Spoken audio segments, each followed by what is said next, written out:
Hello, everyone. My name is Nadia Marie Johnson, and in today's presentation, we will be discussing Black women's representation in rap music videos.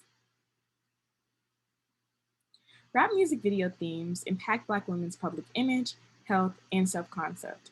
We're going to discuss the societal and worldview, video model selection and role placement, as well as health and self-concept of Black female adolescents to Black women. The video vixen. What is the video vixen?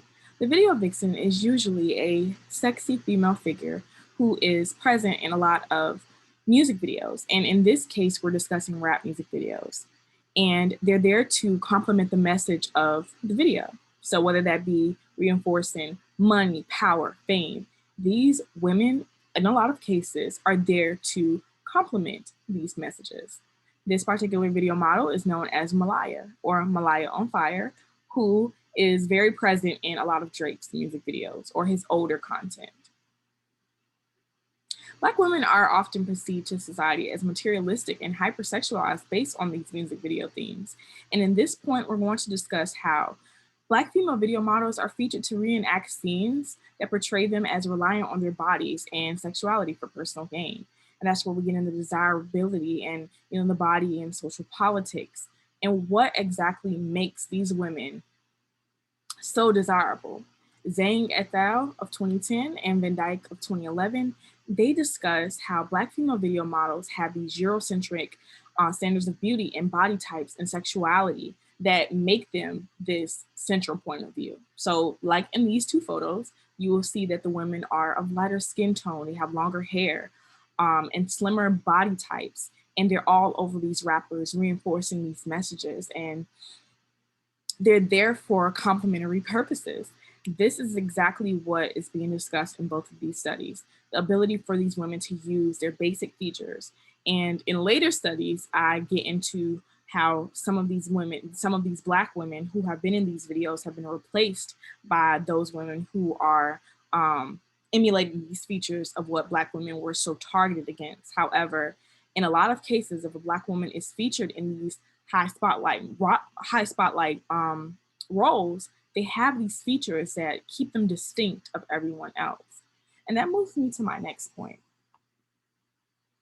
of how the video model selection and the role placement happens. Black women are represented, differently in rap music videos than other artist visuals. The representation is very different. They are selected by their aesthetic in rap music videos towards, other female artists who may choose them for diversity purposes.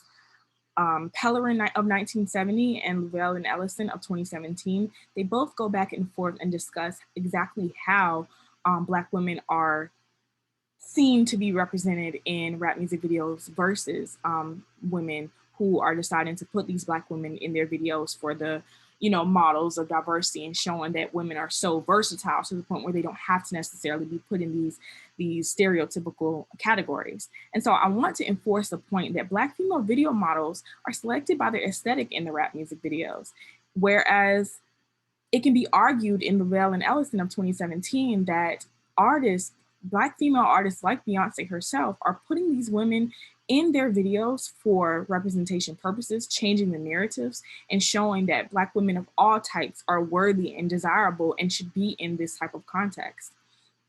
Both of these studies differ in a lot of purposes of saying like, hey, the aesthetic thing, that is what's popular in rap music videos, whereas in the videos of female artists like Beyonce, they're there to reinforce this power. They're standing on these high roles and high pedestals. They're not taking anything and everything from people who are putting them in these stereotypical videos.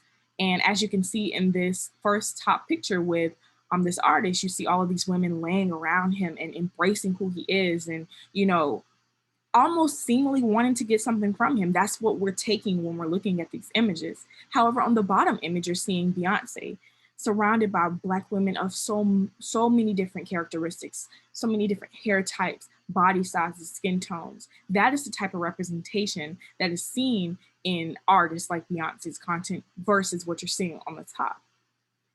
And then we move into a video that I was able to analyze. This is a song called Find Your Love by Drake. Not Find Your Love, excuse me. It is a song called Over by Drake, and he features in the first sector of things this light-skinned woman of Eurocentric beauty standards, and she has longer hair, and she also emulates exactly what Pellerin of 1970 and Zhang et al. Of 2010 and Van Dyke of 2011, all of these different researchers are saying that the women have to look like this to have these, central roles. However, in Drake's other part of his Over video, he has a darker skinned black woman with shorter hair, kinkier style hair, and she is in the background dancing half naked to complement the video. However, this lighter skinned woman with longer hair and Eurocentric beauty standards, she is the focus of his video. She is who he is going after. Whereas the black woman, the darker skinned black woman, she's just there to make the sexual, to hypersexualize, to make the sexuality more broader than it should be. And unfortunately, this is what we see in a lot of these videos. A lot of artists have featured darker skinned black women to do the sexualized work where they're praising lighter skinned women and keeping them in these positions where they're dainty and they can't be touched. I want to move on to how black women and black female adolescents are being impacted by this. These effects are messing with self-view, performance, and health. Black women and black female adolescents who consistently view these rap music videos are negatively influenced by what they're seeing, these racist and sexualized themes. The research has showed that high exposure to these rap music videos with these types of themes impacts how black women and black female adolescents view themselves and perform daily. And in this study of Wing et al. Of 2013, a lot of this is discussed, how black women or black female adolescents are growing up in environments where they're being able to consistently view these rap music videos, and they're seen as problematic in a lot of ways because they're performing poorly in school settings. They're retaliating against teachers. They're, more sexualized than normal at certain ages. And a lot of this is present in Wingood's study due to finding that all of this behavior early on has led Black women to have self-view images. They're comparing themselves to the women that they see in these videos, and they're not having healthy conversations about some of the things that we're seeing. Some of the things that are being seen by these Black female adolescents are not necessarily real. And a lot of this is not okay. And I believe that this study in particular breaks down a very, very good point of showing that Black female adolescents have gone from this point of poor performances, moved to health issues over sexualization and having increased sexual partners, all the way to futurely having self-view issues. So how is this all working out together? What is the central point? Overall, the rap music video themes have controlled society's perception of Black women and the decisions and how their self-concept and how they're viewed from adolescent age to a full-grown woman. In this particular scene, I have a Black woman and I also have another Black woman, but there are two differences in these Black women. One would be seen as less desirable than the other, and they're both beautiful. However, society has pushed the concept that the Black woman on the left of this screen is not as desirable as the one on the right. The one on the right is less clothed. She has Eurocentric standards of, beauty as enforced in the earlier studies. And she's this model type that is seen more present in videos rather than the one on the left. And it is important to understand that rap music video themes are impacting the Black woman's public image, their health, and their self-concept.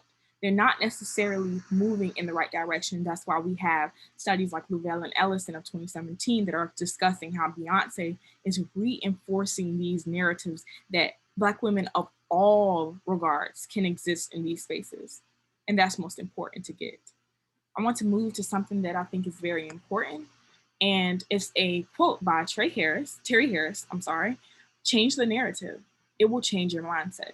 If we have artists like Beyonce who are changing how we're seeing Black women in these videos, we have a brighter future than constantly reinforcing that these narratives and these things that we're seeing in these videos with popular artists by the name of 50 Cent.